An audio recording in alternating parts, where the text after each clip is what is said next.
ನನ್ನ ಹೆಸರು ಶಶಿ ಅಂತ. ನಮ್ಮದು ಸಾಗರ. ನಮ್ಮದು ಬೇರೆ ಬಿಸ್ನೆಸ್ ಎಲ್ಲ ಇದೆ. ಈಗ ನಮ್ಮ ಹರಿವರಸನ್ ನಂಬರು ನನ್ನ ಫ್ರೆಂಡೇನೆ. ಅವ್ರು ಒಂದು ಕಾದಂಬರಿ ತಗೊಬಂದು ನನಗೆ ತೋರಿಸಿದಾಗ ನನಗೆ ಅದು ಒಂದು ದಿನ 2 ದಿನ ಓದಿದೆ ನಾನು. ಓದ್ಬಿಟ್ಟು ನಾನು ನಮ್ಮ ಯತಿರಾಜ್ ಸರ್ ಅವರು ನಿರ್ಮಾಪಕರಿದ್ದಾರಲ್ಲ, ಅವರು ನಾವು ಕೂತ್ಕೊಂಡು ಕತೆ ಕಾದಂಬರಿ ತುಂಬ ಇಷ್ಟ ಆಗೋಯ್ತು ನನಗೆ. ಏನೋ ಒಂದು ಸಂದೇಶ ಇದೆ, ಸಮಾಜಕ್ಕೆ ಒಂದು ಸಂದೇಶ ಇದೆ. ಆಮೇಲೆ ಒಂದು ಸಿನಿಮಾ ಅಂತ ಅಂದರೆ ಒಂದು 4 ಜನಕ್ಕೆ ಒಂದು ಒಳ್ಳೇದು ತೋರಿಸ್ಬೇಕಲ್ಲ. ಆಮೇಲೆ ಎಲ್ಲ ಒಂದು 2, 3 ನೇಮ್‌ಗಳನ್ನ ಇದು ಮಾಡಿದ್ರು. ಲಾಸ್ಟಿಗೆ ಒಂದು ಸಂಖ್ಯೆ ಇದು ಮಾಡ್ಬಿಟ್ಟು ಅವರು ಮೊಗ್ಗಿ ಪುಸ್ತಕ ಅಂತೇಳಿ ಒಂದು ನೇಮ್ ಸೆಲೆಕ್ಟ್ ಮಾಡಿದ್ರು. ತುಂಬ ಚೆನ್ನಾಗಿದೆ ಅಲ್ಲ ಅದು. ಈಗಂದ್ರೆ ಸಂಖ್ಯೆ ಮೊಗ್ಗಿ ಪುಸ್ತಕ ಅಂದರೆ ಒಂದು ಜೀವನನೇ ಅಡಗಿರುತ್ತೆ ಅದರಲ್ಲಿ ಅಲ್ವಾ? ಆ ಜೀವನದ ಒಂದು ಇಟ್ಕೊಂಡೆ ಒಂದು ಸಿನಿಮಾ ಮಾಡೋಣ ಅನ್ಕೊಂಡು, ಆಮೇಲೆ ಒಂದು ತಂದೆ ಬಗ್ಗೆ ಸಾಂಗು ಎಲ್ಲ ತುಂಬ ಇಷ್ಟ ಆಯಿತು. ನಮಗೂ ಒಂದು ಏನೋ ಒಂದು ಇದರಿಂದ ನಾವೊಂದು 4 ಜನಕ್ಕೆ ಒಂದು ಸಿನಿಮಾ ಮುಖಾಂತರ ತೋರಿಸಿದ್ರೆ ಒಂದು ಒಳ್ಳೆ ಇದಿರುತ್ತೆ ಅನ್ಕೊಂಡು ನಾನು ಈ ಸಿನಿಮಾ ಇದಕ್ಕೆ ಬಂದಿರೋದು. ಸರ್, ಸಿನಿಮಾ ಬಗ್ಗೆ ಹೇಳಬೇಕು ಅಂದರೆ ಇವತ್ತು ತುಂಬ ಸಿನಿಮಾಗಳು ಬರ್ತಿದ್ದಾವೆ ಅಲ್ವಾ? ಆದರೆ ಒಂದು ಒಳ್ಳೆ ಸಂದೇಶವನ್ನು ಕೊಡೋ ಅಂಥ ಒಂದು ಸಿನಿಮಾ ಇದು. ಇವಾಗ ನೋಡಿ, ಹುಟ್ಟುತ್ತಾನೆ ಮಕ್ಳುಗಳು ಮೊಬೈಲ್ ಕೊಟ್ಬಿಡ್ತಾರೆ ಮನೇಲಿ. ಮೊಬೈಲ್ ಕೊಟ್ಬಿಡ್ತಾರೆ. ಆಮೇಲೆ ಈಗ ಓದ್ತಾ ಇರ್ತಾರೆ. ಇವಾಗ ನೋಡಿ ಇನ್ಸ್ಟಾಗ್ರಾಮು ಅವು ಇವು ಅನ್ಕೊಂಡು ಎಲ್ಲ ಜನ ಹಾಳಾಗೋದೇ ಇವಾಗ ಜಾಸ್ತಿ ಇದೆ. ಮೊಬೈಲಲ್ಲೂ ಒಳ್ಳೇದು ಇದೆ, ಆಮೇಲೆ ಕೆಟ್ಟದ್ದು ಇದೆ. ನಾವು ಯಾವ್ದನ್ನ ಒಂದು ಚಾಯ್ಸ್ ಮಾಡಬೇಕು ಅನ್ನೋದು ಈ ಸಿನಿಮಾ ಮುಖಾಂತರ ತೋರಿಸಿದ್ದಾರೆ.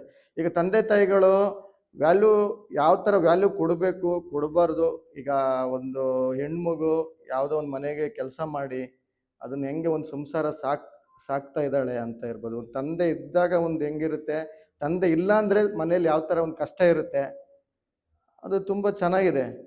ಆಮೇಲೆ ನಮ್ಮ ವಿಜಯ್ ಪ್ರಕಾಶ್ ಅವರು ತಂದೆ ಸಾಂಗ್ ಹಾಡಿದ್ದಾರೆ. ಅದು ಅರ್ಥಪೂರ್ಣವಾಗಿದೆ. ನೀವು ಕೇಳಿ. ನಾವು ಹೇಳ್ತೀವಂತಲ್ಲ, ನನಗಿಷ್ಟ ಆಗಿದ್ದಕ್ಕೆ ನನಗೆ ಸಿನಿಮಾ ರಂಗಕ್ಕೆ ಬಂದಿರೋದು. ಆಮೇಲೆ ಮುಗಿಲೊಂದು ಚಂದ್ರಮನ, ಕೆಲವೊಂದೊಂದು ಎಲ್ಲ ಸಾಂಗ್ಗಳು ಕೇಳೋಕೆ ನಮಗೂ ಒಂದೊಂದು ಟೈಮ್ ಬೇಜಾರಾದಾಗೆಲ್ಲ ನಾನು ಕೇಳ್ತಾ ಇರ್ತೀನಿ.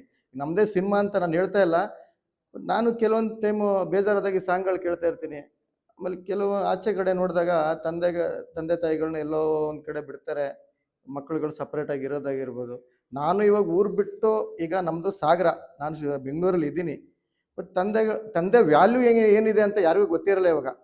ನಮ್ಮನ್ನು ಇಷ್ಟು ದೊಡ್ಡ ಬೆಳೆಸಿದ್ದಾರೆ ಅಂದರೆ ತಂದೆ ಏನು ಕಷ್ಟಪಟ್ಟಿರ್ತಾನೆ, ನಮ್ಮ ಎಜುಕೇಷನ್ ಕೊಡೋಕ್ಕಾಗಿರ್ಬೋದು, ಕೆಲವೊಂದೊಂದೆಲ್ಲ ಅದರಲ್ಲಿ ಈ ಸಿನಿಮಾ ಮುಖಾಂತರ ತೋರಿಸಿದ್ದಾರೆ. ಆಮೇಲೆ ಒಂದು ಮನೇಲಿ ಒಂದು ತಂದೆ ಇಲ್ಲ ಅಂದರೆ ತಾಯಿಗೆ ಏನು ಕಷ್ಟ ಆಗ್ಬೋದು, ಎಜುಕೇಷನ್ ಕೊಡ್ಸೋಕ್ಕಾಗಿರ್ಬೋದು, ಅದೆಲ್ಲ ತುಂಬ ಚೆನ್ನಾಗಿ ತೋರಿಸಿದ್ದಾರೆ ಸರ್. ಆಮೇಲೆ ಒಂದು ಇದರಲ್ಲಿ ಕಾಮಿಡಿಗಳು ತುಂಬ ಚೆನ್ನಾಗಿದೆ, ಎಲ್ಲ ಇದೆ. ಒಟ್ಟಾರೆ ಸಿನಿಮಾನೇ ಚೆನ್ನಾಗಿ ಬಂದಿದೆ ಸರ್. ಇದು ಒಂದು ಫ್ಯಾಮಿಲಿಲಿ, ಈಗ ಒಂದು ಫ್ಯಾಮಿಲಿ ತುಂಬ ಕುಟುಂಬ ಅಂತಾರಲ್ವಾ, ಅವರೆಲ್ಲ ಹೋಗಿ ಸಿನಿಮಾ ಚಿಕ್ಕ ಮಕ್ಕಳಿಂದ ಹಿಡಿದು ತಂದೆ ತಾಯಿಗಳು ಅಕ್ಕಪಕ್ಕ ಕೂತ್ಕೊಂಡು ನೋಡುವಂಥ ಸಿನಿಮಾ ಇದು. ಈಗ ಯಾವುದೋ ಒಂದು ಸೀನ್ ಬಂತು, ಯಾವುದೋ ಮಕ್ಳುಗಳು ನೋಡೋಕ್ಕಾಗಲ್ಲ, ಆ ಥರ ಇಲ್ಲ ಇದು. ಎಲ್ಲರೂ ನೋಡ್ಬೋದು ಈ ಸಿನಿಮಾನ, ಅಷ್ಟು ಚೆನ್ನಾಗಿ ಬಂದಿದೆ. ಅದು ಬಿಟ್ಟರೆ ಇನ್ನೇನು ನಾವು ಹೇಳೋಕ್ಕಾಗಲ್ಲ ಸರ್.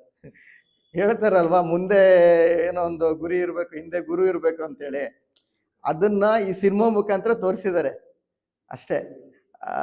ಜನ ನೋಡಿ ನಮ್ಮನ್ನ ಗೆಲ್ಲಿಸ್ಬೇಕಷ್ಟೇ.